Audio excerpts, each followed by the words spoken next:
Selection तो लेना है, सपना आपका है, पूरा आपको ही करना पड़ेगा, मेहनत आपको ही करनी पड़ेगी। तो एक तरीका होता है रोते रोते पढ़ाई करना, एक होता है हंसते मुस्कुराते पढ़ना, है ना। खुश रह के पढ़ो, आनंद लो किसी चीज का, सीखने पे ध्यान लगाओ। खुद से कहो कि नहीं यार, मैं इस चैप्टर को सीख सकता हूं, मैं इस चैप्टर को अच्छा कर सकता हूं या कर सकती हूं। इस सोच के साथ आगे बढ़ोगे तो आपसे चीजें बनेंगी, है ना। नेगेटिविटी के साथ आगे बढ़ोगे, उल्टा उल्टा सोचोगे, गलत गलत सोचोगे, अपने आप को मूर्ख मान के पढ़ाई करोगे तो आप मूर्ख ही बन जाओगे, है ना। अपने आप को समझदार मान के पढ़ोगे, अपने आप से कहोगे कि नहीं यार तू कर सकता है, you can do it, I can do it, तो चीजें बनेंगी आपसे। जैसा आप खुद से कहोगे ना वैसा आपके साथ होगा, है ना। समझ में आ रही है बात। क्यों हम बोलते हैं कि हमेशा पॉजिटिव सोचना चाहिए, नेगेटिव नहीं सोचना चाहिए। नेगेटिव सोचोगे तो नेगेटिव होगा, पॉजिटिव सोचोगे तो पॉजिटिव होगा। इतना तो समझते हो ना। और कई लोग बोलते हैं सर नहीं, नेगेटिव सोचेंगे तो नेगेटिव नहीं होगा, ऐसा हो ही नहीं सकता। आप नेगेटिव लोगों के बीच में रहो, नेगेटिव लोगों की बातें सुनो, आपके ऊपर उनका असर पड़ेगा, आपको भी वो सोचने पे मजबूर कर देंगे। शब्दों में इतनी ताकत होती है ना। मक्के का बीज लगाओगे तो मक्का ही उगेगा, मक्के का बीज लगाने पे एप्पल नहीं उगेगी, है ना। नेगेटिव सोचोगे तो नेगेटिव ही दिमाग में घूमेगा, पॉजिटिव सोचोगे तो पॉजिटिव ही चलेगा। जैसा सोचोगे वैसा आपके खून में बहेगा, है ना। जहर कोई पिएगा तो उसके शहर में जहर ही फैलेगा, है ना। ग्लूकोज की बोतल चढ़ेगी तो शरीर में ग्लूकोज फैलेगा, है ना।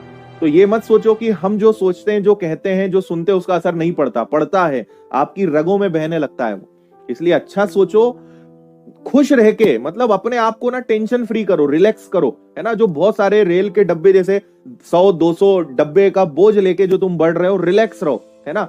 मस्त रहो, आनंद लेकर पढ़ाई करो, पॉजिटिव थिंकिंग के साथ आगे बढ़ो, चिंता मत करो, है ना। रोना बंद कर दो सबसे पहले, है ना।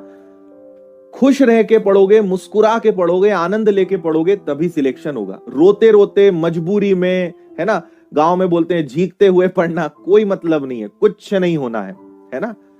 मजा लो, मजे के साथ पढ़ाई करो, आनंद लो और प्रोसेस चेंज करो, है ना। आपने एक लाइन सुनी भी होगी कि अगर असफलता मिल रही है या आपने कोई काम किया और आप असफल हुए तो अपना लक्ष्य मत बदलो, अपना तरीका बदलो। लक्ष्य नहीं बदलना है, हमें तरीका बदलना है। तरीका हमें ढूंढना है जो हमें लक्ष्य तक पहुंचाए। उसमें लक्ष्य की, अपने टारगेट की गलती नहीं है। टारगेट तो सही है, हमारा रास्ता गलत है। कहीं पहुंचना है तो उसका रास्ता गलत हो सकता है ना। वो जगह तो वही है, भाई आपको दिल्ली जाना है तो दिल्ली जाने का एक रास्ता है। आप दिल्ली के लिए निकल गए हैदराबाद तरफ, साउथ में आप मुड़ गए तो आपका रास्ता गलत है ना, उसमें दिल्ली की गलती नहीं है। दिल्ली तो जहां है वही है। तो अगर आप हैदराबाद तरफ मुड़ गए तो आपको यू टर्न लेके दिल्ली तरफ जाना पड़ेगा ना, तब सही जगह पहुंचोगे। तो कहीं जाना है तो अपना रास्ता बदलो, लक्ष्य मत बदलो, तरीका बदलो। कोई चीज नहीं आती है उसके लिए अपनी प्रोसेस सोचो कि यार क्या तरीका मैं बनाऊं कि मैं इसको सीखूं, है ना। पॉजिटिव सोचो, सीखना तो है, उसमें आपको एक्सपर्ट तो बनना है, तो तरीका ढूंढो। रोना बंद करो, रोने से कुछ नहीं होगा। वैसे ही 17, 18, 20 लाख फॉर्म भरे जा चुके हैं, फर्क नहीं पड़ेगा तुम्हारे सिलेक्शन से किसी और को। आप और आपके घर वालों के अलावा किसी को फर्क नहीं पड़ता तुम्हारा सिलेक्शन हो या ना हो, सत्य बता रहा हूं मैं, है ना। क्योंकि इतने लोगों में 6-7 हजार लोग तो उन्हें मिल ही जाएंगे। सरकार को 6-7 हजार लोग ढूंढना कोई बड़ी बात नहीं है। 20 लाख लोगों में से उन्हें वो मिल जाएंगे। चिंता इस बात की करो कि तुम 6-7 हजार लोगों में आओगे कि नहीं आओगे, इस पे दिमाग लगाओ। उसके लिए सीखना पड़ेगा। रोना बंद कर दो, अभी भी समय है।